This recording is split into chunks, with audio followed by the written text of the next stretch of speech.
The Jewish homeland has always been the dream in Israel. Okay, to understand how tiny this slot of land is, you kind of have to look at this map.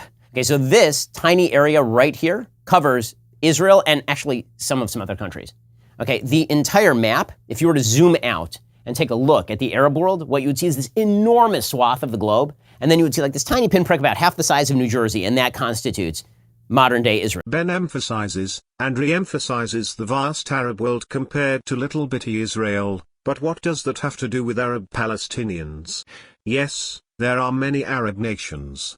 Israel is indeed a tiny nation. All of that is irrelevant to a Palestinian whose family has lived on the land for generations, and is informed that it is no longer their land by people who, for the most part, can't claim a presence longer than a few generations.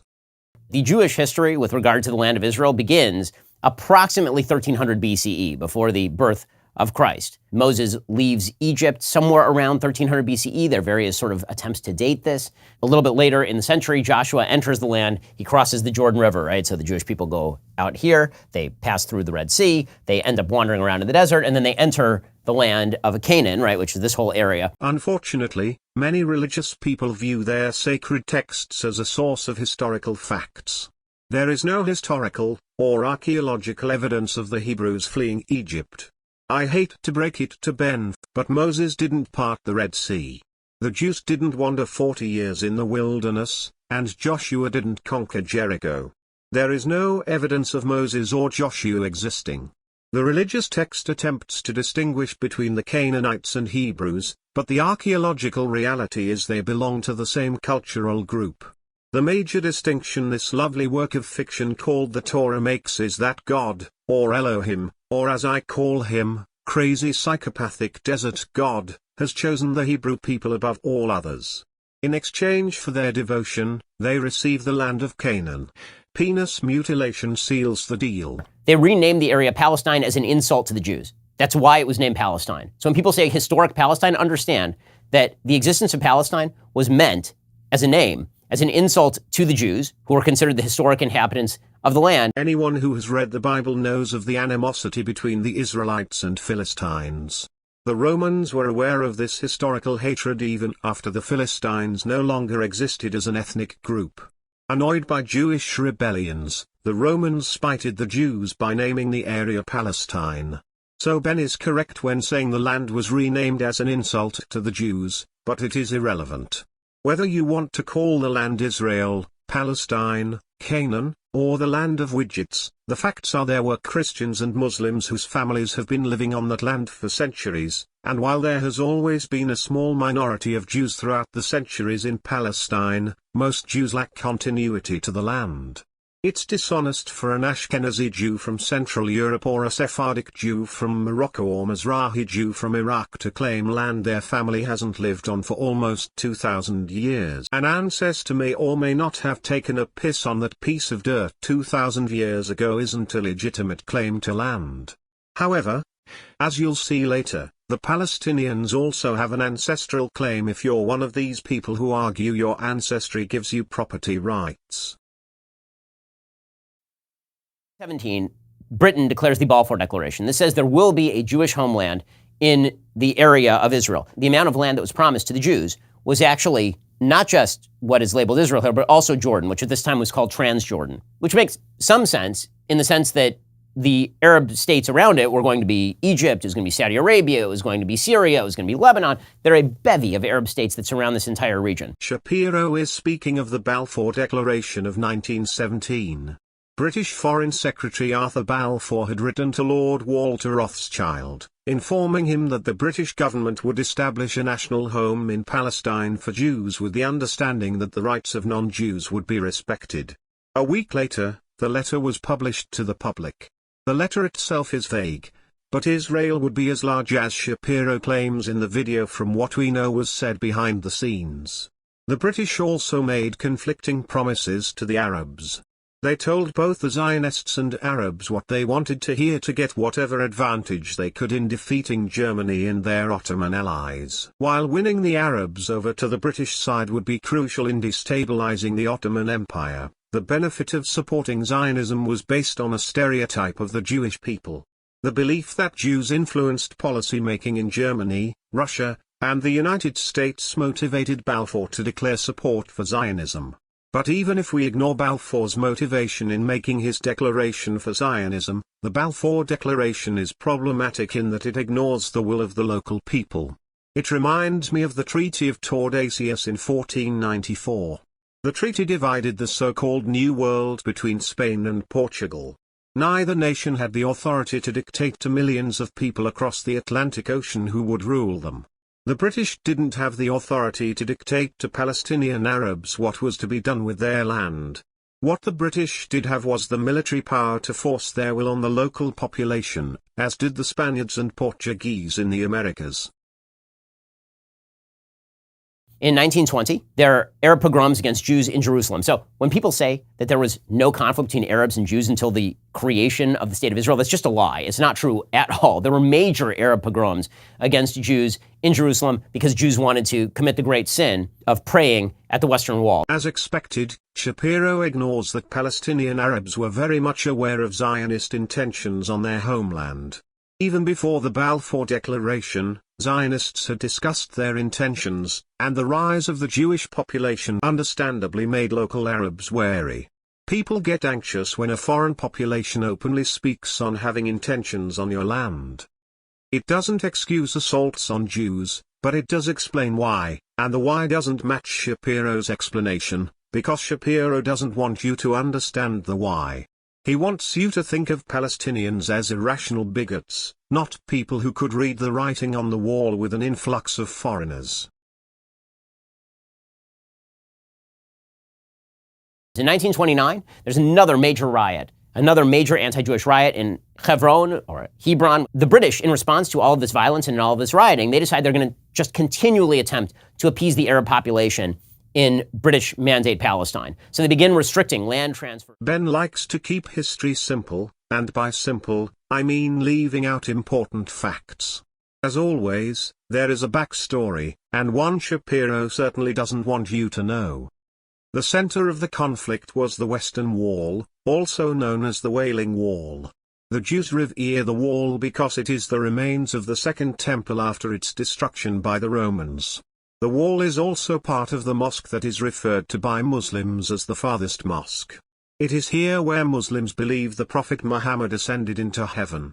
There had been several violent incidents between Jews and Muslims over the Western Wall since the British Mandate for Palestine. At the beginning of 1929, Muslims were renovating their premises, which they were in their right to do. Still, Jewish worshippers felt antagonized and began calling for possession of the Western Wall, which was not realistic if the British were to keep the peace. The situation would escalate in early August when the fanatical Zionist Vladimir Jabotinsky made it clear that he and his followers, which numbered a few thousand, were willing to spill blood. Jabotinsky and his followers marched on the Western Wall. They sang the Zionist national anthem, waved the Zionist flag, and declared the wall for themselves. To have ownership of the Western Wall meant a psychological step forward towards reaching their goal of nationhood. The Arabs understood this as well. In 1937, the Peel Commission suggests a partition plan with control by the British retained of Tel Aviv and Jaffa and Jerusalem.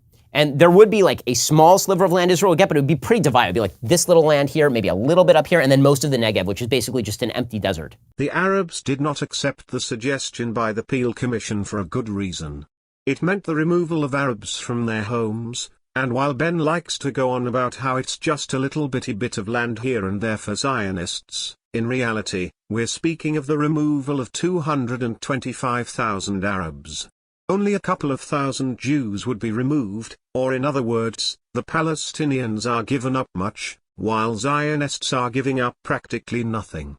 Ben wants you to think Jews would be mostly given a desert to settle when in fact they would be receiving the best land in Palestine. He lies without shame. What should also be spoken of, and I must say it once again justifies Arab suspicions of Zionists' intentions, is that David Ben-Gurion convinced the Zionist Congress to accept the Peel Commission's suggestion, but this was seen as a short-term gain rather than a satisfying solution for Zionists. In a letter to his son, Ben-Gurion made it clear that the Arabs would have to go. He would go on to become the first Prime Minister of Israel. Jews have been moving to Palestine in increasing numbers because anti-Semitism in Europe is getting worse, but also because there's this nascent labor and Zionist movement, and they're really making the agricultural areas flourish again.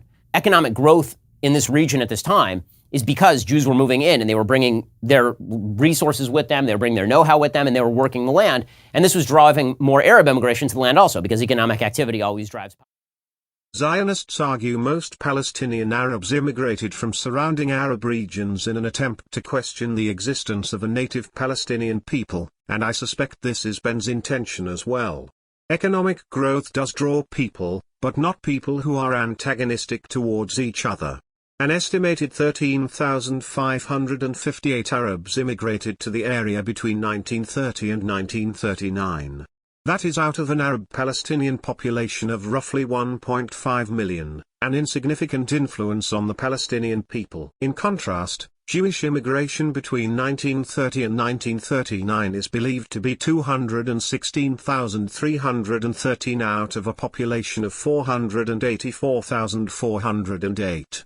We cannot know the exact number of Jewish immigrants because there were many entering Palestine illegally. As an American patriot who is firmly against illegal immigration, I'm sure Ben can sympathize with the British when dealing with Jews flaunting Britain's immigration laws. In 1939, under Arab pressure, the Brits restrict Jewish immigration to 75,000 Jews per year. The Jews are saying, listen, we have like millions of people who want to move here. And the Brits say, we're not doing that, 75,000 per year, because we have to get along with the Arab population. This is just before the Holocaust, obviously. And the Arabs reject this. The Arabs are very angry about this. They continue to launch low-level attacks on the British. They continue to attack. Ben is looking at British policy through the lens of an ethnic nationalist. By restricting land transfers and later Jewish immigration, the British hoped to keep the peace by not antagonizing the larger native Arab population. As I've shown, the Zionists weren't innocent during the riots, and the Palestinians were very well aware of Zionist goals for their land. The British weren't rewarding one group over the other. They were doing what they could to avoid further conflict. World War II breaks out. The Jews, including Jews who were heavily pushing the British to establish a Jewish state and to lift restrictions on Jewish immigration into British Mandate Palestine, they side with the Brits, right? They form their own divisions. They're trying to help the British. What they say is that we fight for Jewish immigration to Palestine as though there were no Germans, and we fight the Germans as if there were no British, right? That's the way the Jews see it in British Mandate Palestine. They're attempting to negotiate. The Arabs side with Hitler. Okay, during World War II, you have Hajmin al-Husseini. He is the Grand Mufti of Jerusalem, one of the Palestinian leaders at the time, the Arab leaders at the time, and he was literally meeting with Hitler, attempting to encourage Hitler to establish a final solution in the Holy Land should the Germans be able to conquer that area, which the Germans came pretty close. I mean, you had Rommel literally in Egypt, right? To paint the Arabs as part of the bad guys, Shapiro draws your attention to the Mufti of Jerusalem Muhammad Amin al-Husseini, who sought out Hitler. While al-Husseini favored the Germans over the British, and even worked as a broadcaster to influence the Arab people in favor of Germany, he failed. To realize the magnitude of al-Husseini's failure, we need to compare recruitment numbers. Only 6,300 Arabs fought for Germany, 1,300 from Palestine, Syria, and Iraq combined, while 9,000 Palestinian Arab soldiers fought for the British Army. On a side note, a little discussed fact is that 250,000 North African Arabs served in the French Army of Liberation. Al-Husseini failed to win over Arabs to Germany's side, whether in Palestine or elsewhere. Of the three Zionist terrorist organizations, the Haganah and the Irgun were willing to put aside their conflict with the British for the moment, but the Lehi was not. Ben doesn't want you to learn of the assassination of Walter Guinness, the first Baron of Moyne. Lord Moyne was the British Minister of State in the Middle East. On November 6, 1944, while British troops were fighting and dying against Nazi Germany, members of the Lehi, also known as the Stern Gang, assassinated Lord Moyne in Cairo. The Lehi also attempted to ally with the Nazis against the British, but the Germans ignored them. Okay, so fast forward, you're now after World War II. Still, the British Mandate is limiting the amount of Jewish immigration into British Mandate Palestine, because they're attempting to keep this conflict between the Jews and the Arabs simmering at a lower level. Okay, 1947, there's a UN partition plan because now the British mandate in Palestine, they want to end it. They want to withdraw. They don't want to be there anymore. So the UN says, okay, we're going to vote on a partition plan. It retains Jerusalem as internationally governed. Okay, so it would not have been Jewish territory or Arab territory. It would have been internationally governed. It's just this fragmented, ridiculous state. Okay, the state for the Jews would have been like a slice here, a little bit of a slice of the coastal area here, and then the Negev desert down here. The Jews are like, give us whatever you got, right? Whatever you're going to give us, we will take. The Arabs instead decide that they're going to launch a bunch of low-level conflicts. So there's this kind of low-level, quiet war that's going on for about a year with Arabs attacking Jewish settlements and attempting to kill Jews, and Jews attempting to defend themselves. This is perhaps the most shameless part of Shapiro's video.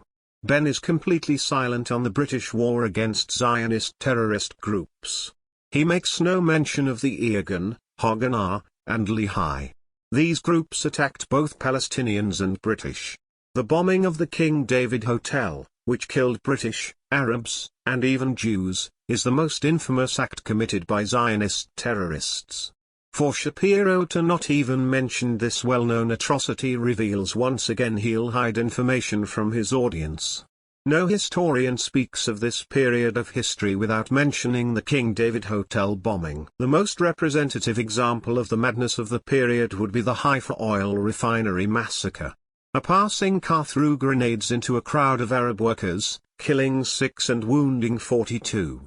The survivors responded by attacking their Jewish co-workers, killing 39 and injuring 49. The Haganah responded by attacking villages, killing men, women, and children. It's a cycle of violence we've seen way too often in the world. Ben wants you to believe this so-called low-level quiet war is being made by the Arabs, while Jews are simply protecting themselves. Yet, the majority of attacks recorded are by Zionist terrorist organizations. 1948, the British mandate officially ends. Israel declares its independence. Right? This is Yom HaAtzmaut, or as the Arabs like to call it, the Nakba, right? They call it a disaster that Israel was established. The leader of Israel at this time is David Ben-Gurion. Ben-Gurion is no right-winger. He's no hardcore right-winger. Ben-Gurion was a labor socialist. Ben-Gurion was very much in favor of a wide variety of negotiations. He was quite anti-religious in sort of his own persona, but he understood the necessity of there being a Jewish state. In their founding documents, they ask the Arabs to stay. If you read the Declaration of Independence of the State of Israel, they explicitly say, we want to be a state for all of our citizens. Yes, we're a Jewish state, but we want Arabs to stay. We want them to become citizens. Why would a native people choose to be ruled by foreigners, who don't have their best interests at heart? The 1929 Shaw Commission report states that Jews bought land from Arab landlords and then kicked the tenants off.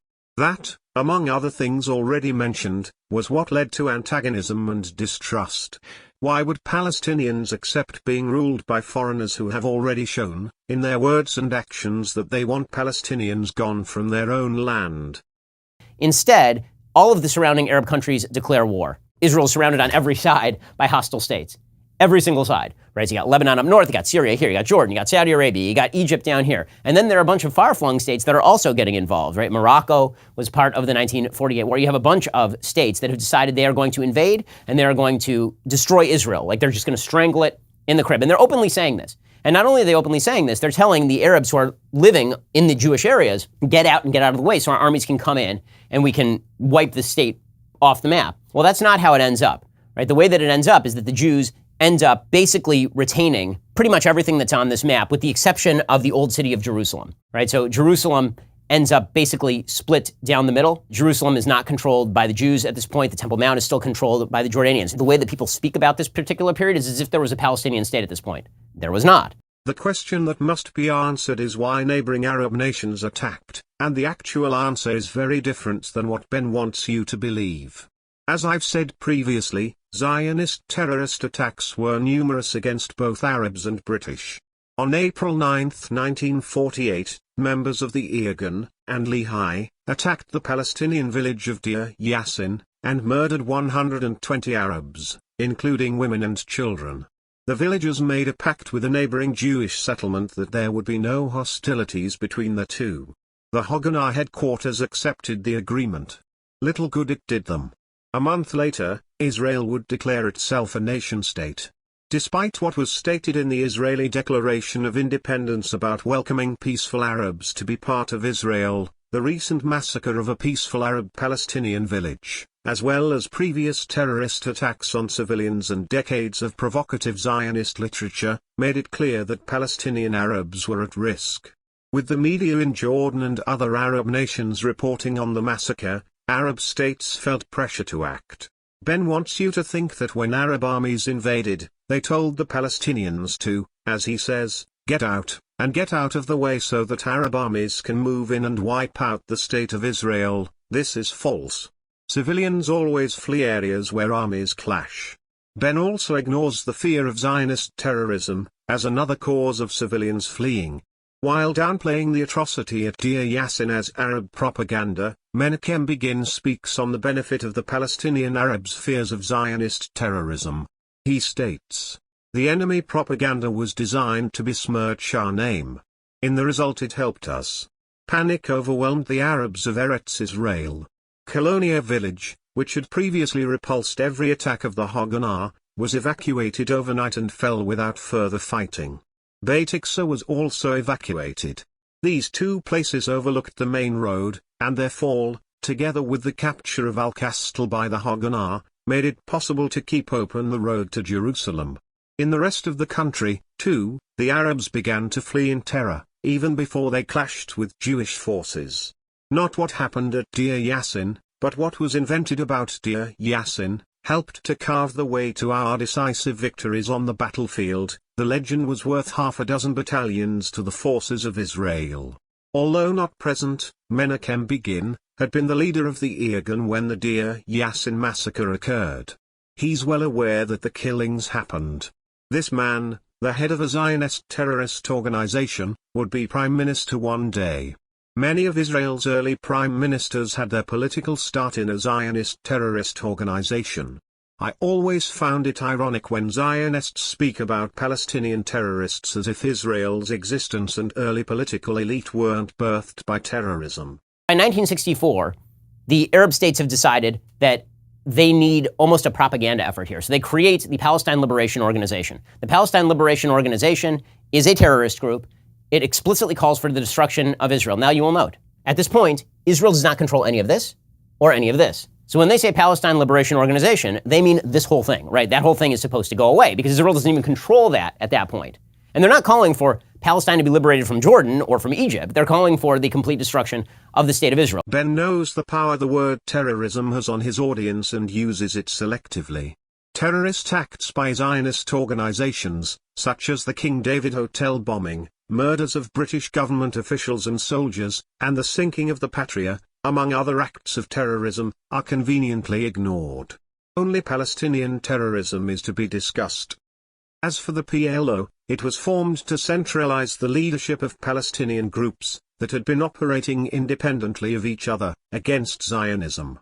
Of the state of Israel. Okay, so in 1967, the Arabs mobilized for all-out war. And this includes Egypt, it includes Jordan, it includes Saudi, it includes Syria. This is going to be the big war where they finally get rid of this nascent Jewish state that is less than 20 years old, right? And this is just less than 3 decades after the Holocaust. And Israel instead launches a preemptive war. They see this coming. They destroy the entire Egyptian Air Force on the ground. And in 6 days, they proceed to take the Golan Heights, which is this area of Syria. Israel takes over the entire Sinai Desert, takes all of Judea and Samaria to the Jordan River, takes all of the Gaza Strip, takes control of the old city of Jerusalem. Right? They do all of this in 6 days, which is why it's considered a miracle by the state of Israel. I mean, it's an unbelievable military performance. So in 6 days, they take what was going to be the war for their destruction, and they proceed to expand their borders from this tiny thing to this, and all of this.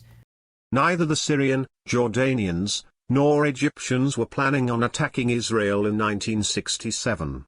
Egypt was already at war in Yemen. Their intention wasn't to start another war while in the middle of already losing one. The 6-day war was a war of conquest for Israel. 300,000 more Palestinians became refugees. Despite the Israeli rhetoric of fear of another genocide, the truth eventually comes out. Chief of Logistical Command during the 6-day war General Peled states, the thesis, according to which the danger of genocide hung over us, in June 1967, and according to which Israel was fighting for her very physical survival, was nothing but a bluff, which was born and bred after the war. Another high-ranking military official during the war, the deputy to chief of staff in 1967, General Haim Bar-Lev, states, "We were not threatened with genocide on the eve of the Six-Day War, and we had never thought of such a possibility." In President Lyndon Johnson's memoirs, he speaks of a meeting on May 26, a few weeks before the war. Israeli diplomat informed Johnson that Egypt was planning an attack. Johnson wrote, "I asked Secretary McNamara to give Mr. Aven a summary of our findings. 3 separate intelligence groups had looked carefully into the matter," McNamara said, "and it was our best judgment that a United Arab Republic attack was not imminent. All of our intelligence people are unanimous," I added, "that if the United Arab Republic attacks, you will whip hell out of them." The Six-Day War was not preemptive. It was a war for territory, and like many wars, lies are spun to justify crimes. Israel then proceeds to give up like all of it, right? So Israel keeps the Golan Heights because that's a military necessity. The UN calls for Israel to withdraw from occupied territories. Now, the language here matters if you care about the UN. I don't happen to care about the UN. I think it's a garbage organization. But if you do care about the UN, there's a resolution put forward by the UN Security Council. It calls for Israel to withdraw from occupied territories, not the occupied territories. Now, that makes a difference because if it said the occupied territories, presumably it would mean anything Israel won, it would have to withdraw from if you care about the UN, which you really shouldn't. But it says occupied territories, which means subject to negotiations. Ben's lawyer babble reminds me of when Bill Clinton's infamously told the grand jury, "It depends on what the meaning of the word is." The UN Charter Article 2, Paragraph 4 is clear: all members shall refrain in their international relations from the threat or use of force against the territorial integrity or political independence of any state, or in any other manner inconsistent with the purposes of the United Nations. It's understandable why Ben thinks the UN is a garbage organization. It wags its fingers at Zionists, and reminds them that stealing other people's lands is naughty. What's the point of having international law if it won't be enforced? Wag your finger all you want, but wagging a finger has never stopped Israelis from committing crimes. But unlike Ben, at least the UN understands that land taken in conflicts leads to more conflict. It becomes an endless cycle of violence. 67 Arab League summit happens, and they agree in Khartoum, Sudan, on the 3 no's. No peace, no recognition, no negotiations. And these are the 3 no's that are going to govern the Arabs all the way through. Basically until now, until the Abraham Accords. These were the 3 no's that mattered. And this is all the way in 1967. So whenever people talk about there needs to be a 2-state solution, why couldn't they have come to an agreement? Because literally one side said there will be no peace, no recognition, and no negotiations. One side has accepted every single peace deal provided to it to this point in time. And one side has said we will not accept any peace deal. And yet somehow there's a moral equivalency between the 2 sides. Explain that. Another example of Shapiro's hypocrisy. As I addressed earlier, Shapiro doesn't tell his audience that Zionists used terrorism to create Israel, and now Ben takes offense that Arab nations wouldn't respect Israel's existence. He doesn't want his audience to make logical conclusions based on behavior. Of course, as is expected, nations look out for their own interests, and, as you will see later, and as Ben just hinted, these Arab nations will throw Palestinians under the bus for their own benefit. Holiest day of the Jewish calendar, Yom Kippur, everybody is fasting, everybody is praying, and a surprise attack is launched on the state of Israel. The prime minister is Golda Meir. She gets caught completely by surprise. They were warned, and they didn't take it seriously. Israel suffers extraordinary casualties in the 73 Yom Kippur War, and then once again maintains or expands its borders a little bit. Shapiro spends less than a minute on the Yom Kippur War. What is he hiding? Norman Finkelstein will explain what Ben doesn't want his audience to know. After the June 67 war, Israel occupied the Egyptian Sinai as well as the Golan Heights and parts of what was then Jordan, namely the West Bank. And the main goal of the Egyptians in particular was to recover the lands which were occupied. In February 1971, there was a lot of UN diplomacy at this time, in particular by a fellow named Gunnar Yaring. And in 1971, Yaring got fed up shuttling back and forth with the Israelis, and they said this, and the Egyptians said that. And finally he said, the hell with this. I'm going to just set down the terms for settling this conflict, and I'm going to just ask you, do you agree to these terms or not? And the essential term that the Israelis said they wanted, they said, we want a peace treaty. We want a clear peace treaty. Well, Mr. And the essential term of the Egyptians was, we want our land back, we want the Sinai back.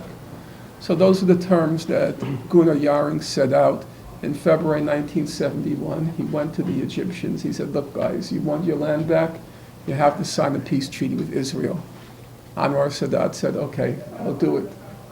Great, half job done. Gunnar Jarring then goes to the Israelis, and he says, okay, you want a peace treaty with Israel, you have to return to Sinai.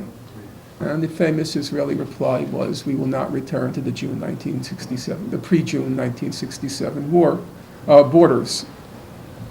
So at this point, Anwar Sadat kept threatening that he was going to attack Israel. If you don't give me back the land and I offered you a peace treaty, I'm going to attack. But the Israelis didn't take it seriously because in the famous Israeli expression, they said at the time that war is not an Arab game. As a matter of fact, the Israeli troops, they refer to the Arab soldiers as monkeys. That was their epithet in referring to the Egyptians. They were very confident that the Egyptians or the Arabs generally didn't have a war option. Sadat kept threatening a war, and in October 1973, what's called a surprise attack was probably the least surprise attack in the history of warfare, because he kept saying he's going to do it for 2 years. And he went ahead, he attacked. He never attacked Israel, that's a mistake. All he did was, the Egyptian troops, he just wanted them to get to the other side of the Suez Canal in order to create an international crisis which would force Israel to withdraw in exchange for the peace treaty. Camp David Accords. Finally, there's a breakthrough. Menachem Begin takes over as Prime Minister of Israel, a very right-wing Prime Minister. There were two major parties in Israel at this time, Likud and Labor. This is the first Likud Prime Minister. And one of the things that he does is he comes to a peace accord with Anwar Sadat, who is the nationalist leader of Egypt. And in those peace accords, Israel gives up the entire Sinai Desert. Israel gives up the entire thing to Egypt in return for basically a cold peace. Anwar Sadat is then assassinated. The famous trip by Anwar Sadat to Jerusalem had nothing whatever to do with why Israel returned to Sinai. The reason Israel returned to Sinai was pretty straightforward. Namely, contrary to one of my favorite bloggers, Assad Abu Khalil, the angry Arab, the Egyptian military performance in 1973 was quite impressive. And they didn't win at the end, but it was an impressive military performance. And the Israelis began to panic because they knew a next round was inevitable if they didn't return the territories they occupied. And they weren't quite confident that in the next round they would make out all that well.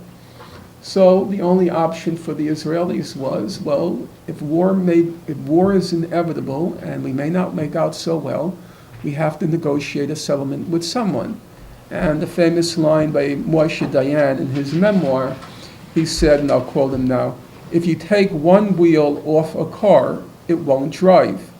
If Egypt is out of the conflict, there will be no more war. So they decided to settle the conflict with Egypt and thereby remove Egypt from the Arab war front, thereby preempting any Arab war option. And that was what they did, and they got exactly what they had been offered in February 1971.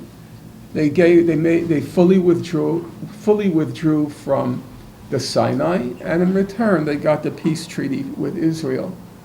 Now there's been a lot of speculation about whether or not Israel, an Egyptian revolution would renounce the peace treaty, the 1979 Arab-Israeli peace treaty. I think it's very unlikely for two reasons. Number one, it's just the nature of the modern world that you can't renounce treaties very easily. It's very tough.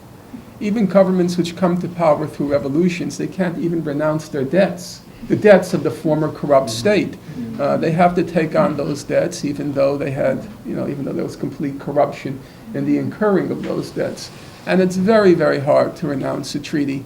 I've searched my memory. Maybe people on this panel will know better than me, but I can't think of a single example of a insurrectionist government which was able to renounce a prior peace agreement. In 1982, the Jordanian monarchy is deeply afraid that the Palestine Liberation Organization is going to overthrow the monarchy. They expel the Palestinians. The Palestinians end up in Lebanon, tens of thousands of Palestinians. Palestinian terrorist groups begin firing rockets over into Israel from South Lebanon. In 1982, Menachem Begin launches a war in Lebanon. Israel ends up basically going all the way up to the capital of Beirut and nearly occupying the entire country. And then they end up withdrawing under international pressure in what is considered sort of a disastrous war for the state of Israel. As always, whenever Israel withdraws from a territory, terrorist groups take over and then threaten Israel. This is the constant pattern. No matter, the only time this has not happened is with regard to withdrawal from the Sinai Desert. Shapiro inadvertently acknowledged that when Israel gave back land they illegally annexed, the offending nation stopped being a problem for Israel. I've already said it, but it needs repeating. Annexing other people's territory in war leads to future conflicts. The UN learned that lesson after World War II. As you will see later, Palestinian groups eventually accepted Israel is here to stay, and simply ask that Israel go back to pre-67 borders, but Zionists don't want less. They want more. 1987, the Intifada breaks out. This is the Palestinians in the Judea and Samaria region. The reason that I use the terms Judea and Samaria is they are more historically accurate. People call it the West Bank. Why? Because Jordan occupied it, and this is the West Bank of the Jordan River. So the only reason that it's referred to as the West Bank, which is really historically anomalous, right? It's on the east side of Israel, but it's on the West Bank of the Jordan. That's a holdover from the time when the Jordanians occupied this entire area. Again, no one cares that Jordan occupied quote-unquote Palestinian land or that Egypt occupied quote-unquote Palestinian land. They only care when Jews occupy historically Jewish land. That's when things start to get really hot and bothered. Okay, so anyway, the Intifada breaks out in 1987. You get these widespread riots and violent confrontations and terrorist attacks all the way from 1987 to 1991. By this time, Yitzhak Rabin has taken over as Prime Minister of Israel, and pushed by George H.W. Bush, the government of the State of Israel starts negotiating with the Palestine Liberation Organization, which is a really weird shift considering that Yasser Arafat is a master terrorist responsible for tons of murders on his hands. He at this point has been expelled all the way to Tunis, right? He's not even in the picture. And Israel brings him out of retirement basically and says, why don't we negotiate with you? And maybe you can make all of this stop. So in 1993, they signed the Oslo Accords, and that is where you get Bill Clinton presiding over one of the least successful international negotiations in the history of international politics. The Oslo Accords have been a complete and utter failure. That ends with Yitzhak Rabin, who's this historic general who has been Prime Minister of Israel a couple of times by this point, shaking hands with a mass murdering terrorist, Yasser Arafat. And this was going to initiate a new period of health and accord, and there's going to be peace. Shapiro spends no time on the First Intifada, other than to say it was violent. He doesn't want you to know what led to the violence. It did not come from a void. Instead, he wants you to wonder why there was no outcry against Jordan and Egypt when they occupied Palestinian land. The Jordanian and Egyptian governments are no saints, but to pretend people should equally wag their fingers at them ignores the Zionist goal, to uproot the native population of Palestine, and was energetically pursued after the Six-Day War. With the Israeli government's protection, Israeli settlers began stealing Arab land. By 1987, Palestinians watched as 2,200 Israeli settlers controlled 40% of Gaza. Over the years, demonstrations had taken place speaking out against abuses met with even more abuse by the Israelis. The Palestinians had enough. What initially began as a peaceful call for an independent Palestine turned violent when faced with the heavy hand of the IDF. There was no one leader of the Palestinian people. There were several organizations and community leaders. Arafat had enough political clout that the First Intifada ended when he signed the Oslo Accords in 1993. Many people honestly thought the road towards Palestine's self-determination was on its way. All that the PLO had to do was acknowledge that Israel existed and had a right to exist, stop educating their children in terrorism, and cease the violence. They couldn't do any of those things, right? So none of that happened. Instead, there's an uptick in violence, pretty dramatic uptick in violence after the Oslo Accords. The PLO did recognize the state of Israel. In 1988, years before the Oslo Accords, the PLO openly accepted Israel's right to exist. As mentioned earlier, there is no one leader of the Palestinian people. Hamas and Islamic Jihad are not affiliated with the PLO. They are rivals. Arafat had no control over these Islamist organizations. What attacks occurred were conducted by Hamas and Islamic Jihad. Ben doesn't say a word about the horrible massacre that caused the continuing violence. In February 1994, an Israeli settler, Baruch Goldstein, attacked Muslim worshippers, leaving 29 Palestinians dead and 125 wounded. Palestinians were in an uproar. Before the attack, Hamas targeted only the Israeli military. After the massacre, the faction of Hamas arguing it was acceptable to target civilians won out. The Israeli government cannot be blamed for the actions of a demented mass murderer, but there is a context that Ben knowingly leaves out when speaking of terrorist attacks after the Oslo Accords. The Israelis can, however, be blamed for Hamas. Without Israeli support, the Islamist terrorist organization would not have existed. Former Israeli military governor in Gaza General Segev admitted Israel helped finance the Palestinian Islamist movement to counter the PLO and the Fatah Party. General Segev states, "The Israeli government gave me a budget, and the military government gives to the mosques." An attempt to divide and conquer came back to bite the Israelis in the butt. Far more Israelis have died because of Hamas than by any secular Palestinian militants. In 1998, Israel again attempts to make some sort of concessions to the Palestinians, this time under the first tenure of Prime Minister Benjamin Netanyahu. Israel does not want to govern these areas. Israel is not interested in governing millions of Palestinians in the Gaza Strip or in Judea and Samaria. The last thing they want to do is have their soldiers wandering around these dangerous areas or to preside over these areas. All they want, and all Israel has ever wanted, is to separate off from these particular areas and say, listen, you guys rule yourselves. Like, just stop bothering us, please. Okay, and you will see that this is the continued pattern. If you're building Jewish-only settlements on Palestinian land, you're asking to be bothered. If Canadians built Canadian-only settlements in Maine, I'd think the good people of Maine wouldn't be too happy, and very likely to be bothered by Canadian interlopers. 2000. Israel engages in the Camp David negotiations. Bill Clinton is still president at this point, and the prime minister of Israel is now a guy named Ehud Barak. And Ehud Barak is a real dove. Ehud Barak wants to make as many concessions as humanly possible, right? This picture here, which is just an unbelievable picture. Bill Clinton and Ehud Barak trying to push Yasser Arafat into negotiating, right? They're all joking, they're all happy and all this kind of crap. Ehud Barak offered everything. Ehud Barak offered complete control over the Temple Mount with just like a little bit of a recognition that Israel has a historic claim religiously to the Temple Mount. Arafat turned it down flat. He offered control over virtually all of Judea and Samaria. He offered control over the Gaza Strip, right? A Palestinian state, boom, done. Arafat does not even negotiate. He just launches a massive round of violence. I remember this because I was actually in Israel right about the time they launched the Intifada, and there were suicide bombings on a fairly regular basis. They blew up a Sparrow's Pizza shop. I was supposed to be at that corner like a couple of hours later. This was a thing that was really scary. It was really violent. Remember, he launched that not after Israel did something aggressive. He launched that after Israel offered him everything he could possibly want if he weren't a damned liar who just wanted Israel wiped off the map. This, again, is the great lie, is that there is desire for a two-state solution from the Palestinian side. So far, there has been no evidence whatsoever that this is the case. As expected, Ben leaves out why Arafat declined Bill Clinton and Barak's offer.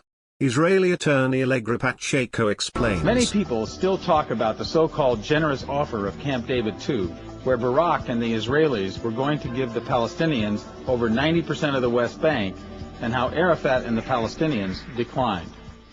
What Barak was offering in terms of the land deal was, I would say, 80% of the West Bank and Gaza, but not contiguous. Basically, keeping most of the settlements intact and the Israelis living in the settlements in blocks. And so what we were going to have were 3 separate blocks of Palestinians with bypass roads in the middle, sort of bordering as moats around these Palestinian areas. And then in key strategic areas, especially on the borders, we'd have the settlement blocks. And the Jewish settlements and the Jewish population in the settlements would be living this privileged life, as I was talking about, under a completely separate body of law, with total freedom of movement, that block, while the Bantustan would be subject to permits, would be subject to military order, etc. There would not be any viable independence, and the Israelis would still maintain control of the larger picture. What this map tries to show is in the green, dark green and light green, which are areas A and B, how the Palestinian areas are so carved up into little tiny enclaves. that this is in a sense what the Palestinian state would be.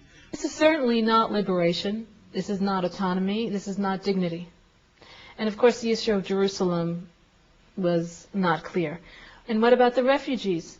In Gaza, 80% of the population of Gaza are refugees living in refugee camps. They are not from Gaza. Their homes, their land is from Israel, what is known as Israel today. In the West Bank, there are hundreds and thousands of Palestinian refugees. So if you were going to make a Palestinian state in Gaza, that may liberate the Palestinians who are originally from Gaza, because they got rid of the occupation, but the refugees from Gaza stay in the camps. Plus, the refugees who are living inside Israel. There are about 600,000 Palestinian citizens of Israel today who are what we call internally displaced refugees. They're living in Israeli cities because they were thrown off their lands in what are now probably kibbutzim. So all those issues were just thrown away. And of course the prisoner issue, there was no guarantee of release. And the prisoner issue touches every Palestinian. Almost every Palestinian family has had a family member in prison. Put this all together, Arafat couldn't have signed this. Clinton wanted to go down in history as making this historical agreement. Barak was losing his popularity. He needed this peace agreement to continue. And they both, for political reasons, pushed Arafat. When Arafat said no, Clinton got on Israeli TV and blamed Arafat. And Ehud Barak demonized Arafat. Shlomo Ben Ami blamed it all on Arafat. And a month later we had the Intifada. And from that on, the attempt to exclude Yasser Arafat, an elected leader, from the whole process. In 2004, Arafat dies, and Mahmoud Abbas takes over. Mahmoud Abbas is himself a terror supporter. He wrote his entire doctoral dissertation on Holocaust denial. Abbas does not deny the Holocaust. He does, however, have a controversial view. He claims in his work The Other Side, The Secret Relationship Between Nazism and Zionism, that there was a relationship between Zionism leaders and Nazis that led to the death of Jews. The central theme of Jews being murdered by Nazis is not questioned. But let's say he did deny it. What would be the relevance to the Israeli-Palestinian conflict? There is none. It's an appeal to your emotions for a tragedy unrelated to the Israeli-Palestinian conflict. In 2005, under the auspices of Ariel Sharon, who's one of the great hawks in Israeli history, right? He was the general in the 1973 war who ended up pushing all the way down close to Cairo. He was called the bulldozer. He's this famous general. He unilaterally withdraws from the Gaza Strip. There are a bunch of Jewish areas right in the northern tip of the Gaza Strip. Jewish soldiers went in and removed Jewish settlements in the Gaza Strip. These are places people have lived for decades. They removed them, and they just turned them over to the Palestinians. Hamas, a terrorist group, immediately rushed in and burned everything. They burned the greenhouses, they burned all the Jewish houses, they knocked down all the good infrastructure, and then they just took over the place. Hamas didn't destroy the greenhouses. The Israeli settlers took down half the greenhouses. Looters destroyed the rest. Abandoned property will draw desperate people. Shapiro wants to create the image of the productive Israeli, and contrast it with the savage Palestinian. He does not discuss why were those Israeli settlements in Gaza illegally in the first place. He doesn't want his audience to ask why Israelis are encroaching on the little land the Palestinians have left. And a difference emerging among the Palestinians in terms of governance. You've got Judea and Samaria, the West Bank here. You've got the Gaza Strip here. In 2005, Abbas wins the Palestinian elections, but only because Hamas and Islamic Jihad boycott the elections. Okay, in 2006, after Israel withdraws from Gaza, remember, Israel's not in control of anything here now. Hamas wins an election. So the first move is not, oh, look, Israel wants to make concessions and make peace with us. The first move is, why don't we elect a terrorist group to actually represent us? Shapiro goes on to be appalled at Hamas winning the elections in Gaza. What do you expect, Ben? This is like being surprised Irish Catholics in Northern Ireland supported the IRA during the Troubles. People will side with whatever group they feel is sticking up for them.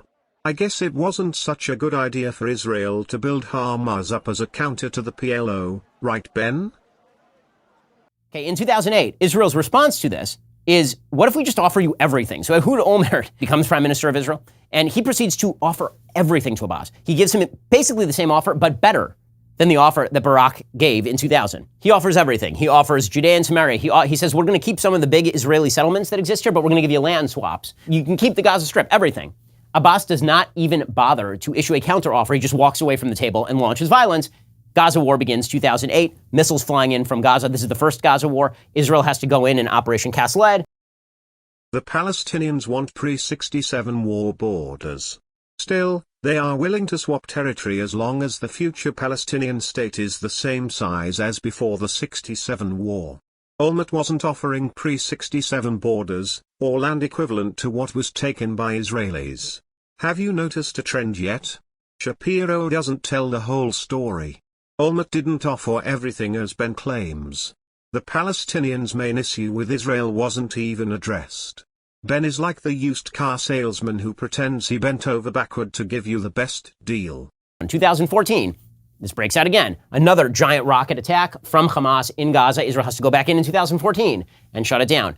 And that brings us to today, 2021, another Gaza war in which Hamas has decided to launch rockets at the state of Israel. The real reason for that has nothing to do with land disputes in Jerusalem. The real reason has to do with the fact that Mahmoud Abbas was about to hold an election in April. He canceled it because he knew he was going to lose to Hamas. As always, the best way to garner support when it appears that you're about to go down is to start blaming the Jews and start trying to kill them. You can start an arms race between yourself and Hamas on how many Jews they can kill. So that brings us to where we are right now.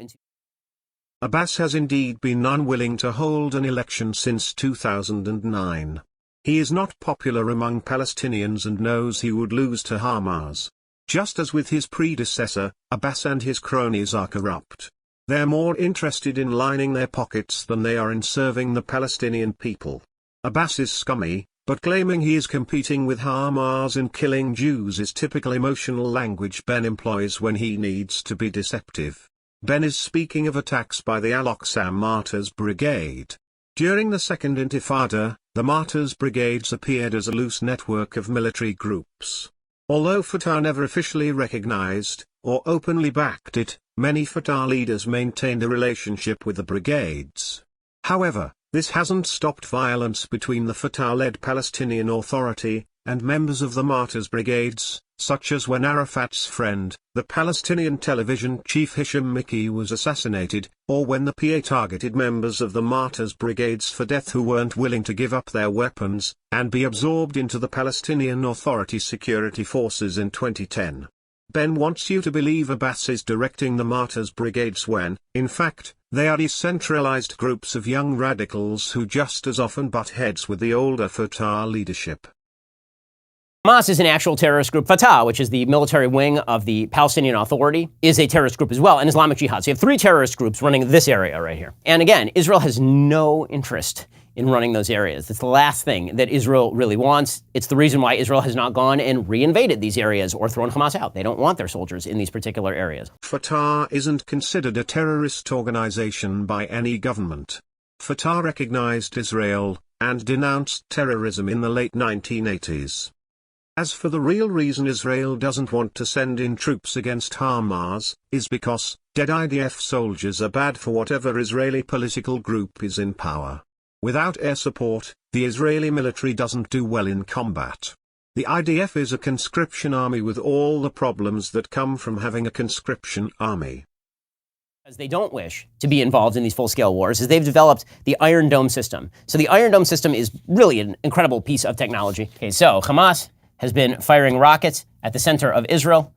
Israel is a very, very tiny state. If you were to fire a rocket from the Gaza Strip to Jerusalem, you have about 90 seconds warning before the rocket hits. Tel Aviv, which is up here, if you hit Tel Aviv, that's again a 90-second warning. If you're in Ashdod or Ashkelon, which are down here, you're getting like 15, 30 seconds warning before the rockets hit. So Israel develops this incredible technology called Iron Dome. This is what an Iron Dome battery looks like. You can see that they load up the battery with a bunch of essentially anti-missile missiles. That's what they are. There is an enemy rocket that is fired.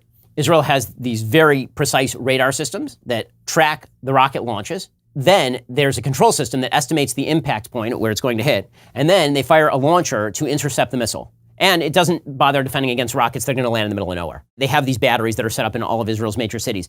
Iron Dome is basically a technological miracle. They're hitting a bullet with a bullet. And they're doing so with no time to basically figure out how to do it. It's right now succeeding at about 90% rate, which means by the way, that Israel gets to be nicer to Hamas than it otherwise would be. Because if all these rockets were actually hitting all the populated areas of Israel, Israel would just eviscerate Hamas. Like any other state, it would have no choice but to go in on the ground and just finish the job. Which is why if Hezbollah in the north, right, on the northern Lebanese border, decides that it wants to launch a war against Israel, they have way more ordnance than Hamas does. And so Israel would be forced to go in full scale and just do what it would have to do. There is a meager chance of being killed by a rocket, and it's not because of the Iron Dome. There is little difference between the number of deaths by rockets before the Iron Dome and afterward. The rockets fired from Gaza, for the most part, are basically propelled pipe bombs.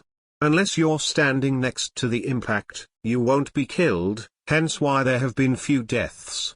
Just as the Iron Dome has more of a psychological effect on the Israeli population than realistically protecting them, the purpose of firing rockets is also psychological. It interrupts the lives of Israelis and is a reminder that the Palestinian people exist, and will continue to resist. Incredibly pinpointed about the way that it deals with this conflict. It's dropping knock bombs on top of buildings. They're bombs that basically shake the building and say, get out.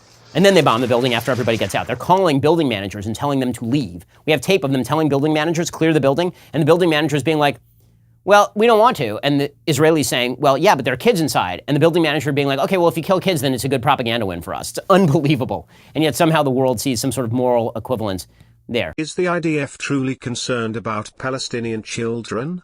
In the first conflict between Hamas and Israel that lasted 3 weeks, 1,400 Palestinians were killed. 300 of those 1,400 were children. In 2012 the war lasted a week. 33 of the 174 Palestinians killed were children. In 2014 almost 500 of 2,100 Palestinians killed were children. Does this high proportion of children's deaths indicate the IDF is concerned for children? Israel claims that Hamas uses children as shields. This is a myth. According to the UN, the IDF has targeted medics, journalists, and children. The UN General Assembly passed a resolution with the overwhelming majority denouncing Israel for its indiscriminate use of force. But, of course, as Ben says, the UN is a garbage organization, except we have footage of IDF snipers gleefully targeting children. What's the excuse for targeting medics and journalists? Israeli media has even tried to portray medics as human shields for Hamas to explain away their deaths. Political implications that have changed in the recent past with regard to Israel. I've dealt with just specifically here the Israeli-Palestinian conflict, but one of the things that has happened that is really quite massive is that if you go back here, Israel currently has a cold peace with Egypt. Israel has kind of a cold peace with Jordan. And because the Obama administration really has strengthened Iran, the 3 no's of Khartoum, which you'll remember were no peace, no recognition, no negotiation, they've completely disappeared for a wide variety of Arab states, which have decided, guess what, the Jews aren't our enemy, Iran is our enemy. And so this is how you ended up with the Abraham Accords, where the UAE and Bahrain and Morocco, all of which have been supportive of these various wars of extinction against the Jewish state, have now decided that they're going to form a quite warm peace with Israel and recognize Israel's existence. That fundamentally changed the math on the ground. Meanwhile, the Biden administration is trying to walk that back by attempting to provide support to the radicalized Palestinian government of Fatah or of the Hamas or of Islamic Jihad. Alrighty, so let's talk about what exactly happened in the last couple of months that resulted in this round of new violence. Why don't we begin with the Abraham Accords? The Abraham Accords were this monumental shift in how people thought about the Middle East. So for decades, the conventional wisdom is there will not be peace between Israel and all these surrounding Arab states. It's the reason they call it the Israeli-Arab conflict as opposed to Israel versus the Palestinians, because it was supposed to implicate all of these various countries because of the 3 no's of Khartoum. Right? The idea was that until Israel made some sort of deal with the Palestinians, there would never be peace in the region, ever. No one could ever recognize the presence of Israel until Israel made concessions to the Palestinians. And so under that impression, Israel kept being like, okay, we'll make this concession and this concession and this concession. And the Palestinians kept being like, well, okay, we'll take those concessions, and also we're not going to do any of the things that you want us to do. So this was completely exploded by the Trump administration and Prime Minister Benjamin Netanyahu, and mostly, ironically, by Barack Obama. The Abraham Accord is basically the US government bribing irrelevant Arab nations to recognize Israel. The US recognized Morocco's claim on Western Sahara. Economic sanctions were lifted from Sudan when removed from the list state-sponsored terrorists. Those nations that aren't irrelevant to the Middle East have already done business with Israelis. The United Arab Emirates had previously bought spyware, cybersecurity technology, drones, and its citywide surveillance system was built by Israelis. As for Bahrain, it is a nation that is majority Shiites, but ruled by a Sunni king. Needless to say, a Sunni monarchy with Shiite citizens will be wary of Shiite Iran, and as the old saying goes, the enemy of my enemy is my friend. None of these governments are going to put Palestinian interests ahead of their own. There's a real shift in how the United States treated Iran. So Iran has been threatening Israeli extinction since the Iranian Revolution of '79. They've constantly been shouting death to the Jews, death to America, destroy the Zionist entity. This has been part of their pitch for a very long time. And now they were developing nuclear weapons. Shapiro speaks of how since the Iranian Revolution in 1979, Iran called for the destruction of Israel, but that didn't stop Israel from shipping arms to Iran in their war against Iraq in the 1980s. The boogeyman for Israel was Saddam Hussein. With the US taking him out of the picture, the boogeyman is now Iran. It shouldn't be a shock that the same Israeli government that pushed the US towards war against Iraq with faulty intelligence is the same government trying unsuccessfully to push the US into a war against Iran with the same weapons of mass destruction claptrap. In the mind of the Zionists, Iran is always moments away from building a nuclear weapon. They, and certain people in the US government, have been talking about Iran being on the verge of having nuclear capabilities since the 80s. That these chicken littles have consistently been wrong doesn't appear to register with people. Republican candidate John McCain is one of them. That old Beach Boys song, Bomb Iran? Bomb, bomb, bomb, bomb. Anyway, While I prefer that no nation has a nuclear weapon, the argument that a nuclear-capable Iran would wipe Israel off the face of Earth is ridiculous. Countries have nuclear programs as a deterrent from invasions. Pakistan and India are bitter enemies. They both could devastate each other in a nuclear war. That either side could guarantee mass destruction ironically keeps the peace. Israel has the Samson option. The name was given to Israel's strategy of all-out nuclear war against any nation that successfully invades Israel. The Samson option guarantees that if a foreign power did want to wipe Israel off the face of the map, it won't without being destroyed themselves. Iran is quite aware of this reality. Israel and other nations antagonistic towards Iran don't want a nuclear-capable Iran because it would, without question, end any talk of invasion and regime change. And so Barack Obama had this bizarre vision of the Middle East in which the United States would be able to minimize its presence by essentially setting up Iran as a counterbalance to Saudi Arabia. They would create this realpolitik situation in which Iran had been newly moderated in some bizarre way, and they'd pushed off the nuclear agenda just long enough to get those moderates in power, and then they would be welcomed into the family of nations, and there would be this sort of balance of power between the Sunni and the Shia in the Middle East, and this would solve all problems. This was Barack Obama's new idea. It was a terrible idea because, as it turns out, there are no moderates in the government of Iran. It is run by the mullahs. This whole fake notion that the moderates were going to be emboldened by U.S. concessions was complete crap. So the Iranians continue in secret to foster their nuclear development. The Iranians take all the money that the United States is now allowing Iran to receive and spreading terrorism all over the region. So if we had a bigger map of the Middle East, what you would see is that down at the tip of Saudi Arabia is Yemen. And so there's a proxy war going on between Saudi Arabia and Iran in Yemen. The Houthis, which are an Iranian-backed terrorist group, are fighting Saudi-backed groups in Yemen, and it's led to tremendous death.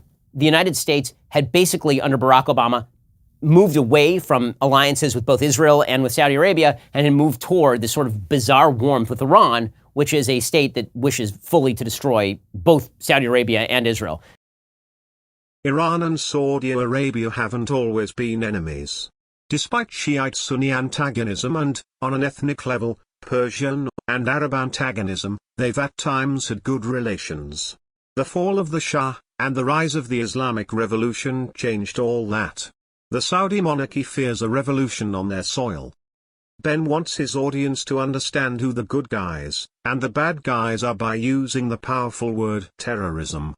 To Ben, the Saudis get to be the good guys for no other reason than they're fighting Iran by proxy. The enemy of my enemy is my friend is playing out in the relationship between Saudi Arabia and Israel. However, it's difficult to pretend the Saudis are such good guys.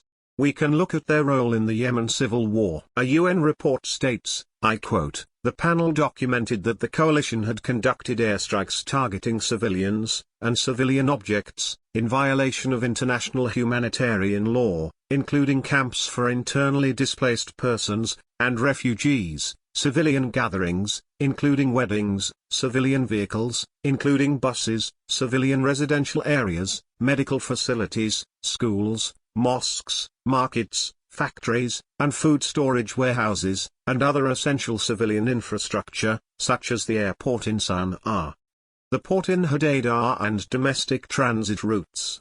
End quote. Well, this forced Saudi Arabia into saying, wait a second, our enemies here are not the Jews. The Jews don't care about us, right? The Jews are not bothering us. The Jews don't want anything from us. The Jews just want to live there.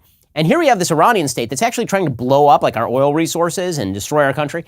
And what would be awesome is if we could form some sort of kind of covert alliance. And so all of the Saudi sort of proxy states, including the UAE and Bahrain and all the other Sunni states in the region, decided, wait a second, our enemy is not the Jews. Right? Our enemy is the Iranians. And so they started fostering relations in kind of covert ways with the Israelis, to the point where even during the Obama administration, there was talk about how Israel might use Saudi Arabian airspace in order to strike at Iran, which is located over here on the map. There's all this kind of new ties that are being forged. The new Egyptian regime, which is a regime that had been Muslim Brotherhood. The Muslim Brotherhood took over after the Arab Spring that was much vaunted. It was supposed to heal the world in all of this. Really didn't. The Muslim Brotherhood was ousted. General al-Sisi took over in Egypt. He's been much friendlier with Israel. The Saudis have been much friendlier with Israel. Then along comes the Trump administration, and they decide they're going to turn decades of conventional wisdom about the Israeli-Palestinian issue and its centrality on their head. So the idea was, if you can force Israel into making enough concessions, and if you can just stop them from saying that they like Jerusalem and they want to keep Jerusalem, if you can just stop them from doing all this, maybe you will wheedle the entire Muslim world into accepting Israel's presence. The Trump administration comes along like, nah, this is nonsense. Okay, so we can see these burgeoning ties between Israel and these Arab countries. The Palestinian issue is a completely different issue. It's completely separate. So instead, here's what we're going to do. We're going to make very clear to everybody that we actually back Israel's right to exist, and we back Israel's sovereignty over Jerusalem, and we back Israel's sovereignty over the Golan Heights. We're going to take those off the table. The Arabs no longer have a right to expect that Israel is going to give that stuff up, because we say that we're not going to push them on that. And we are going to foster ties between Israel and the UAE and Bahrain and Saudi Arabia. And shock of shocks, it turns out that all these Arab nations decide our enemy ain't the Jews, our enemy is the Iranians. And so we really should foster ties with these folks and create this sort of new regional security bloc. And that's exactly what happened. Should we be surprised that Arab nations will throw Palestinians under the bus in favor of Israel when it benefits them?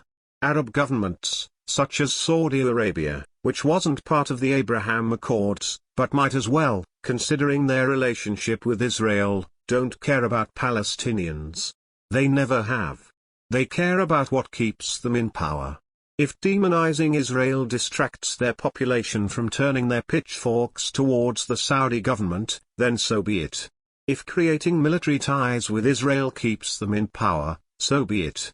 Governments will do what allows for their survival. I've already addressed this supposedly successful diplomacy earlier, but I'll point out its irrelevancy again.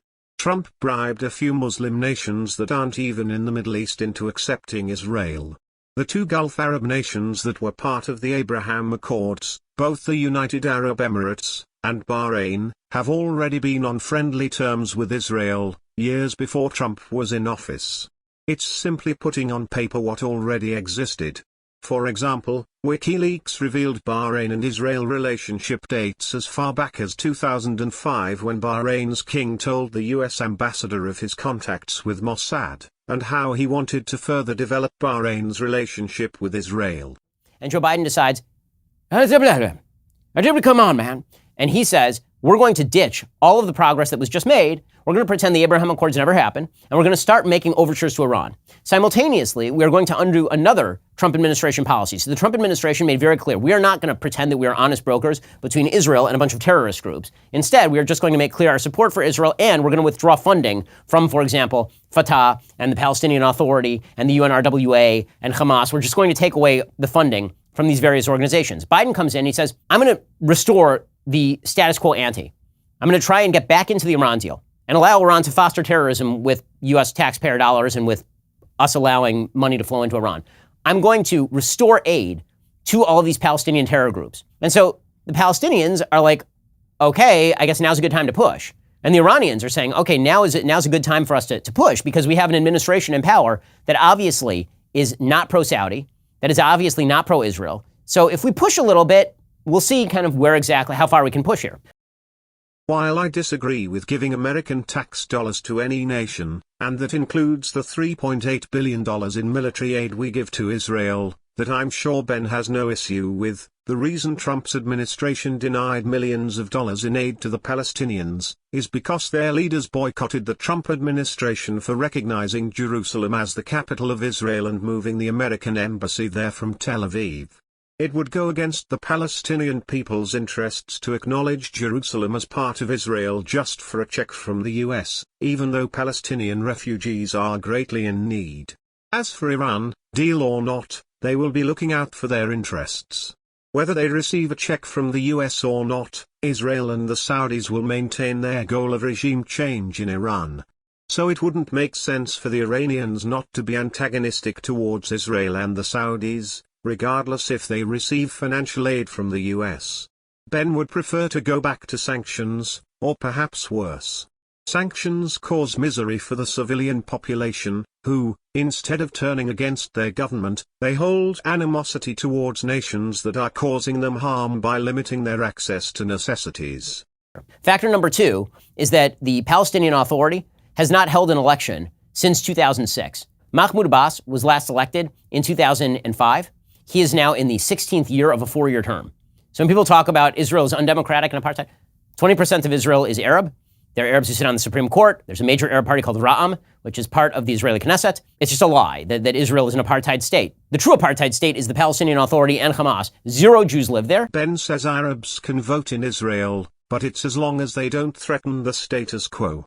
Any electoral candidate and party must accept Israel as a Jewish state, reaffirming Israel as an ethno-state if they want to contest. In other words, the Arabs living there are seen as alien people on land that their family has lived on longer than the vast majority of Israeli Jews. For decades they were in practice second-class citizens. They are now officially so after Israel's nation-state law passed. The law defines Israel as a Jewish state. It gives Arabic a minority status and claims territory Israelis illegally settled under international law in occupied Palestine after the 1967 war. What Israel has been for decades is now official, an ethno-state. Former Israeli Prime Minister Netanyahu said himself, I quote, "Israel is not a state of all its citizens. According to the basic nationality law we passed, Israel is the nation-state of the Jewish people, and only it." End quote. As much as Ben likes to pretend the life of Israeli Arabs is rosy, there are several obstacles they face living in Israel that Jews do not have. The difficulty in gaining a building permit because of discrimination leaves Arab Israelis little choice but to build their homes illegally, which are then torn down. 90% of Arab Israelis live in 139 Arab towns and villages, and despite population growth, no new Arab town or village has been built since 1948. Although 20% of the population of Israel is Arab, their towns and villages take up less than 3% of the nation's land. Over the decades, the area of jurisdiction of these Arab towns and villages has shrunk, and there is an expansion of the jurisdiction to meet the population growth allowed. The goal is clear: make life difficult for Palestinian Arabs, so they eventually leave. As Netanyahu says, there are 22 other countries to live. If anyone doubts that Israeli Arabs are second-class citizens, they may be surprised to learn an Israeli Arab was sent to prison for rape for consensual sex with a Jewish woman. The man presented himself to society as Jewish. To do so allowed him better economic opportunities that would otherwise be closed to him. As human rights lawyer Liat Semel points out, I quote, "It is very well known that Israeli Palestinians living in Israel disguise themselves. You change your accent and you change your dress because if you look like an Arab you face harassment." End quote. When the Jewish woman discovered he was Palestinian, she filed a complaint with the police. I've never heard of a man being arrested for rape because their lover was misinformed about their ethnicity, but this is Israel, of course, where not all ethnic groups are equal. Ben claims the real apartheid is in Palestinian territory. He won't tell you that the West Bank is full of illegal Israeli settlements where Palestinians and illegal Jewish settlers are subject to different laws. In the occupied West Bank, the Palestinian people have to deal with draconian Israeli military laws, while illegal Israeli settlers have free reign. There aren't any Jews in Gaza, because Hamas stood up for their people, and by doing so, the Israeli government did something about illegal Israeli settlements. Because of Egypt's border closure, and the Israeli blockade, Palestinians in Gaza cannot import and export goods. The Israelis have a calorie count for the Palestinians living in Gaza. In other words, Israel only allows enough food to enter to meet what they believe is acceptable food intake. WikiLeaks published diplomatic cables revealing Israel in 2008 planned to keep Gaza's economy on the brink of collapse, while claiming to avoid a humanitarian crisis. And they've not held an election in any of these areas for nearly 2 decades. So Abbas, in an attempt to appease the Biden administration and the incoming Democratic power base in the United States and the international community, he wants to show that he's legit. We're going to hold an election, says Mahmoud Abbas, who's I believe 80 years old. It turns out nobody likes Mahmoud Abbas. So Hamas looked like it was about to take over not just the Gaza Strip, but also the West Bank, Judea and Samaria. And so like a couple of weeks before the election, Abbas was like, you know what? Bad idea, no elections. And knowing that this is going to set off a conflagration, Abbas starts pushing violence against Israel. The Fatah, who control all television in the West Bank, they start putting out videos about how it's good if you can kill a Jew. They start really ramping up a lot of the anti-Israel rhetoric. There are a bunch of incidents in which TikTok videos are taken of Palestinian youths in Jerusalem beating up Jews, and these are being celebrated. I'm a bit confused. Is Ben saying he prefers Hamas win over Fatah? Anyway, we all know Abbas is corrupt. He doesn't want to give up power. That has never been in question. However, it is laughable to claim he's redirected the Palestinian people's aggression from himself towards Israel. Israel is doing all that on its own. As for the violent propaganda, I don't know what Fatah broadcasts in the West Bank. What I do know is that the example given by Shapiro is from Al-Aqsa TV in Gaza, run not by Fatah but by Hamas. It ironically says so on the video he chose to show his audience. Perhaps Fatah-controlled television does preach violence, but I'm justified in being skeptical after this blatant misrepresentation. As for Palestinian Arab attacks on Jews, Shapiro, as expected, ignores Jews have also been attacking Palestinians. Jews haven't suddenly become meek sheep. Both sides have been attacking each other on the streets of Israel. Shapiro can't bring himself to show Jews in a negative light. Whether it's about Zionist terrorism I've spoken about before or assaults on Arabs on Israeli streets. A couple of pretexts that are used in order to redirect from I'm canceling the election to it's all the Israelis' fault. So in the it's all the Israelis' fault category, there are particularly 2 issues that they've been pushing. One is that the Palestinians were barred from entry via the Damascus Gate, which is a gate into Jerusalem, entry to the Temple Mount. Now, there were some roadblocks placed there because Israel was afraid that people were going to congregate and riot, which they promptly did as soon as Israel removed the roadblocks. So Israel removed the roadblocks, people congregated, they rioted, they did violence. Okay, this was used as a pretext to say that Israel was restricting access to the Temple Mount. I've been to the Temple Mount. Muslims have full and free reign over the Temple Mount. The Islamic Waqf controls the Temple Mount. They have since 1967. Israel won back all of the old city of Jerusalem, including the Temple Mount, and Moshe Dayan, who was the general of the Israeli army at the time, he handed over the keys to the Temple Mount to the Islamic Waqf. And so Jews are not allowed to pray openly on the Temple Mount right now, which is insane. The Muslims complained that, on the one hand, worship wasn't being allowed there. Not true. 100% not true. During the middle of this chaos, by the way, 100,000 Muslims went up there during Ramadan, at the end of Ramadan, to pray on the Temple Mount. Doesn't sound like very good restriction of religious rights there. Okay, so a bunch of Fatah and Hamas members take over Al-Aqsa Mosque. They bring in rocks from the surrounding area. They bring in projectiles. They start throwing them at police. They put Hamas flags on the top of the Al-Aqsa Mosque. It's a terrorist group, a genocidal terrorist group. They start attacking the Israeli police. When the Israeli police go and shut it down, then they say, oh, Israel is being aggressive in the Al-Aqsa Mosque. That's why we need to start firing missiles. Okay, that is reason number 1. It's a pretext and it's a lie. The Jews were given the Western Wall. The Muslims were given the Temple Mount where the mosque is located. The policy that Israel has, or I should say had, of not allowing Jews to pray at the Temple Mount to avoid conflict with Muslims changed under Netanyahu to appease his right-wing and religious party supporters but wasn't publicized. Ben must not have gotten the memo. The Israelis blatantly broke the compromise. Under the new Prime Minister Naftali Bennett, who came to power after Ben's video, it's now an open policy. Israeli police no longer remove Jews praying at the Temple Mount.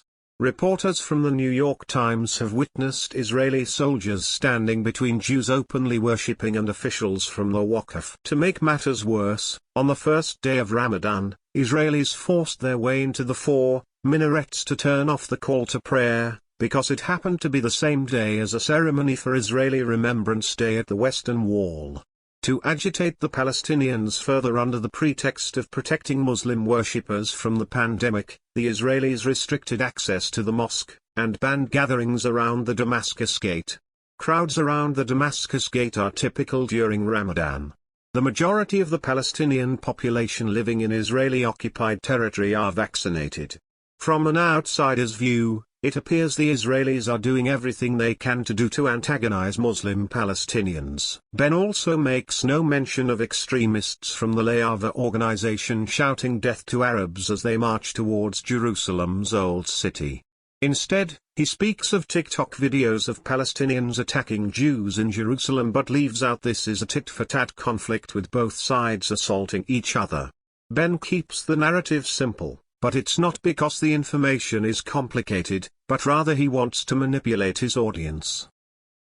Reason number 2 is this long-standing legal dispute over an area of Jerusalem known as Sheikh Jarrah. Sheikh Jarrah is sort of an outskirt of Jerusalem. It's a little suburb. It's known by Jews as Shimon HaTzadik. It's known by Arabs as Sheikh Jarrah. Okay, so in the 1870s, there were a bunch of Jews who arrived in this area of Jerusalem, and they bought up a bunch of plots of land in Shimon HaTzadik. Shimon HaTzadik, he's a Talmudic era sage, and so his grave is supposed to be there. So Jews bought a lot of the territory that are right around. They have all the legal land bills and all of that. Heavy Jewish population in Sheikh Jarrah up until the 1948 war. The 1948 war happens, and as mentioned, Jordan takes over this entire arena, including the old city of Jerusalem. And they proceed to put barbed wire there, and Jews aren't allowed in, no freedom of worship, the whole deal. During that time, the Jordanian government hands over to some people in Sheikh Jarrah legal title to those homes. So say, we took this over, here's a title, you own the home now. Some people, they didn't give legal title. For whatever reason, it got caught up in the bureaucracy, or these people they didn't particularly like. For whatever reason, they don't have the legal title to those homes. Israel in the 67 war wins back Sheikh Jarrah, Shimon HaTzadik, and all the people who had the legal title, they're like, okay, well, I guess you live there now. All the people who didn't have legal title, the people who were the previous landowners came with the legal title, and they said, okay, this is our land, we want our house back. And the Israeli courts came up with a solution, and their solution was, you can continue to live in the house, but you have to pay rent to the people who own the legal title, which frankly is not a bad solution. For 50 years, the Palestinians who are living there don't pay rent. For 50 years. So the heirs and assigns of these particular land titles decide, you know what? We actually would like to knock down these 4 houses, and we want to build an apartment complex there. This is what this whole thing is about, supposedly, which it isn't. It's just a normal real estate dispute over eviction and terms of rent and all of this. And an Israeli court finds, okay, well, they haven't paid rent, so they're going to be evicted. This is held up, right? The Israeli government says, we're not going to implement this right now. We want this to go all the way to the Supreme Court. It'll be adjudicated there. This is used as a pretext by the Palestinians to riot. It is used as a pretext by Hamas to fire rockets into the area. And the suggestion is this is Israel being aggressive and engaging in ethnic cleansing, which is weird because there are plenty of Arab families living in Sheikh Jarrah who are not being evicted because either A, they paid their rent, or B, they actually had the legal land titles to the homes in which they were living. Because the homes in Sheikh Jarrah are in occupied territory, international law doesn't recognize Israel's court jurisdiction. However, Israel has never cared about international law, and why would they if there aren't repercussions when international laws are broken? The irony is probably lost on Ben in that many Palestinians in Sheikh Jarrah are refugees of property stolen by Israel, and their descendants. Both sides have gone back and forth in Israeli courts, and not surprisingly, Israeli courts favor the Israelis. As an attempt to compromise, the Palestinians in question are allowed to live in their homes, but as tenants, which isn't much of a compromise in that it would acknowledge that they aren't the property owners, and puts them at risk of future expulsion by their landlords. These Palestinian families are forced to play the legal game they know they will lose.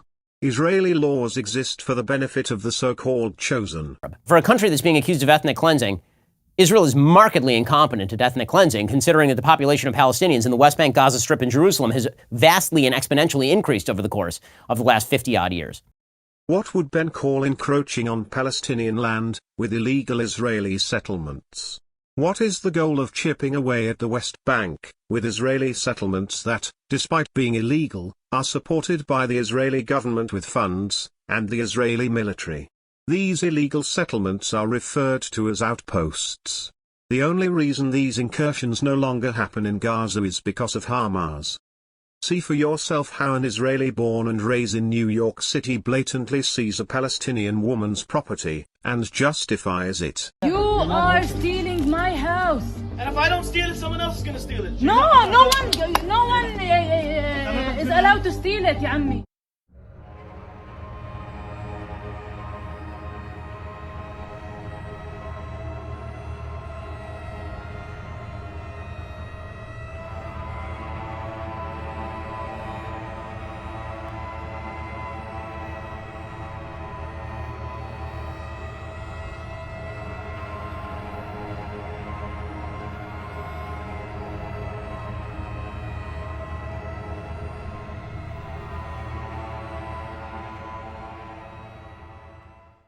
Those are the pretexts for the conflict. The actual reason for the conflict is Abbas canceled the elections, he ramped up the violence, and Hamas, in competition, said, okay, well, if Fatah's going to ramp up the violence, we can't be left out, man. A party's a party. And so they start firing rockets into Israel at civilian centers. Now, what Hamas does, because they're a terrorist group, is they put all of their rockets in civilian areas to try and stop Israel from attacking them, because they know that Israel actually cares about civilians, whereas they do not. It's brazen of Shapiro to claim Israel cares about civilians.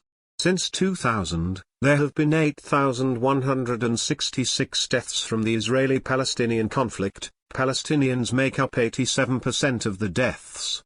The gap widens after 2005 to 96% of the deaths being Palestinians. The majority of Palestinian casualties are civilians. Ignoring the latest conflict because it's ongoing, and the casualties may not be apparent, we look at the last time there was a significant conflict, which would be in 2014, where we see 1,694 Palestinian civilians killed, making up 75% of the total Palestinian lives lost. Only 6 Israeli civilians were killed.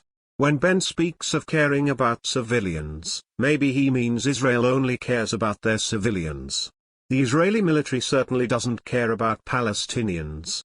Every life matters, but the fact that 6 Israeli civilians were killed, compared to 1,694 Palestinian civilians, makes me think Israelis shouldn't worry as much about Hamas rockets, as Palestinian civilians should worry about an attack by the IDF.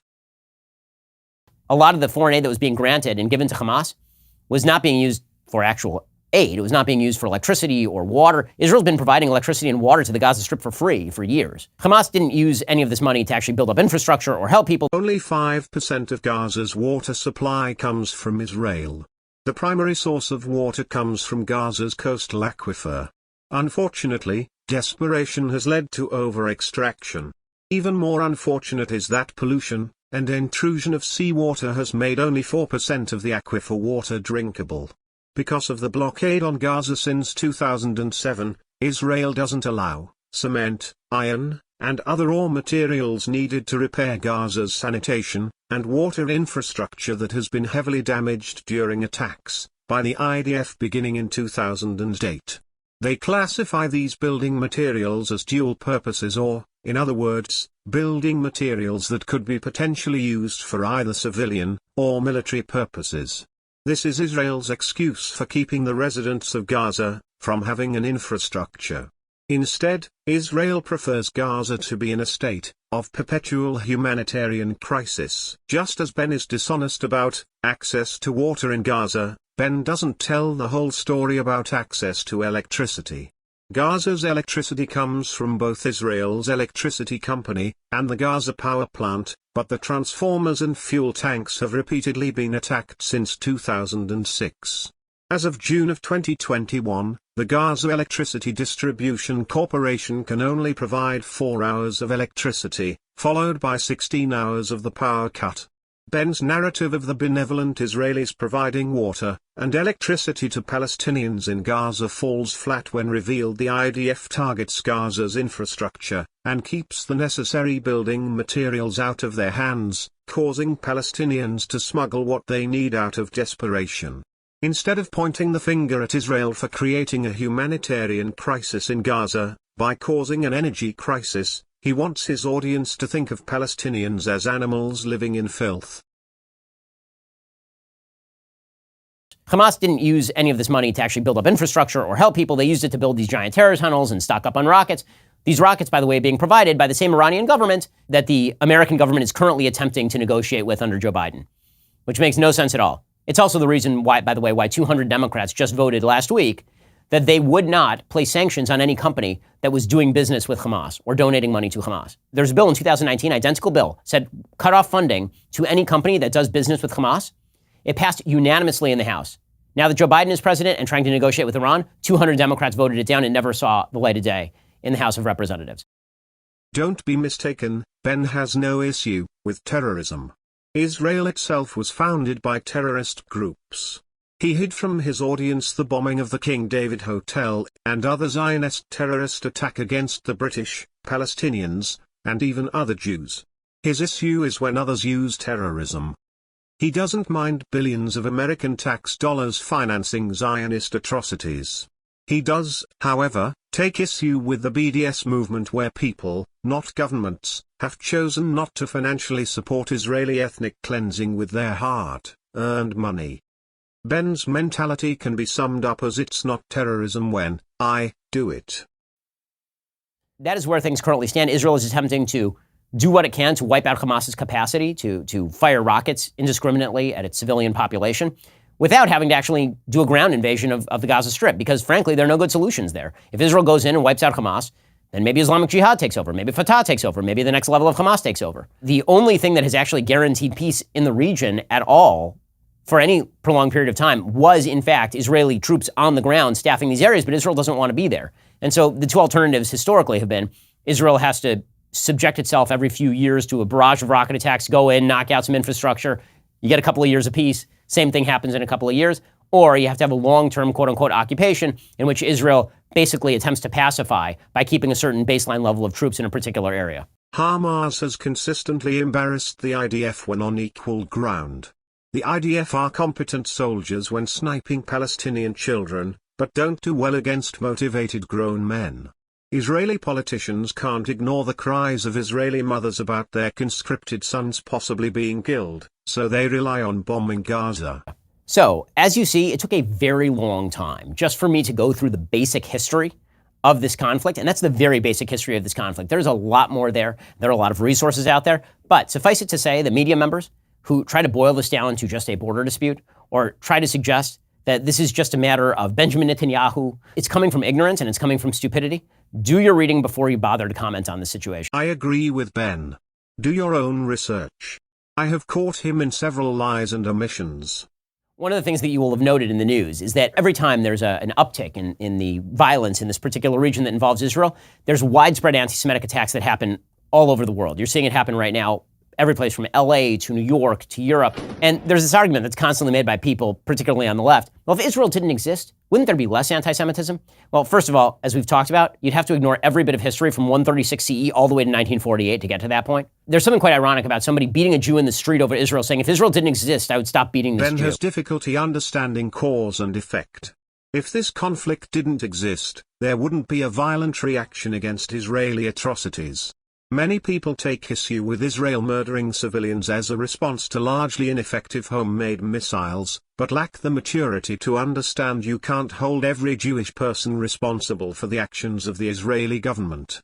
You can't blame individuals for what they have no control over. The most effective anti-Zionists are Jews. The reality is that not every criticism of Israel is anti-Semitic, of course, just like not every criticism of the United States is anti-American. But every anti-Semite is anti-Israel, every single one. And there's a heavy crossover between anti-Zionism and anti-Semitism for sure. Whether or not someone has prejudice towards a group is irrelevant to whether they are stating facts. If a member of Group A is prejudiced towards people from Group B, and points out the fact that Group B has a much higher crime rate than Group A, does it become any less of a fact because the person has prejudice towards Group B? It is true that many anti-Semites don't like Israel. It's also true that many evangelical Christians are anti-Semitic, but support Israel because of an absurd belief about the second coming of Jesus. I'm also sure many anti-Semites also don't like Arabs, either. Just as I'm sure, there are Jews that don't like their Semitic Arab cousins and vice versa. Facts are all that matter at the end of the day, and as Ben likes to say, facts don't care about your feelings. Unless, of course, you have an emotional attachment to an ethno-state that commits ethnic cleansing. Earlier in the video, I said I would comment on genetic ancestry. Ben opens the window to that conversation when he says, they only care when Jews occupy historically Jewish lands. If Ben wants to argue ancestry rooted in the land, he loses badly.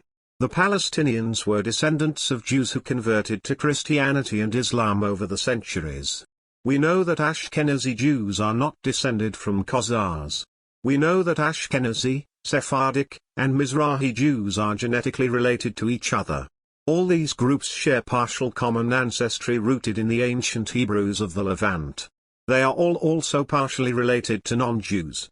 It's an ethno or religious population that has mixed extensively with others. Palestinian Arabs are also descended from the ancient Hebrews, and other populations that crossed through the Levant. Conversion to Christianity, and Judaism to Islam was a slow process that was accelerated when Shiite Caliph al-Hakim began persecuting both groups, and eventually gave the choice of conversion or exile. Most converted, and while some reverted many years later, when the political climate was more accepting, most did not. There was also a financial incentive that gradually made the Palestinians a Muslim-majority population. While Muslims accept both Christians and Jews, because they are referred to as people of the book, they have been historically treated as second-class citizens who must pay a tax, and there lies the incentive to convert. The fact that Palestinians are no longer practicing Jews, and view themselves culturally as part of the greater Arab community, doesn't negate their genetic ancestry. They didn't show up in the 20th century. They've always been there, whether as Jews, Christians, or Muslims. I want to take a moment to thank you for watching the video. As a treat, I'll leave you with how Trump really feels about the Israeli-Palestinian conflict. I would love to see Ben's face. I thought he wanted to make a deal more than Netanyahu. And I will be honest, I had a great meeting with him, Abbas, right? I had a great meeting with him, and we spent a lot of time together, talked about many things, and it was almost like a father. I mean, he was so nice. Couldn't have been nicer. And after meeting with Bibi for 3 minutes, I looked at him and said, you don't want to make a deal, do you? And he said, well, and the fact is, I don't think Bibi ever wanted to make a deal.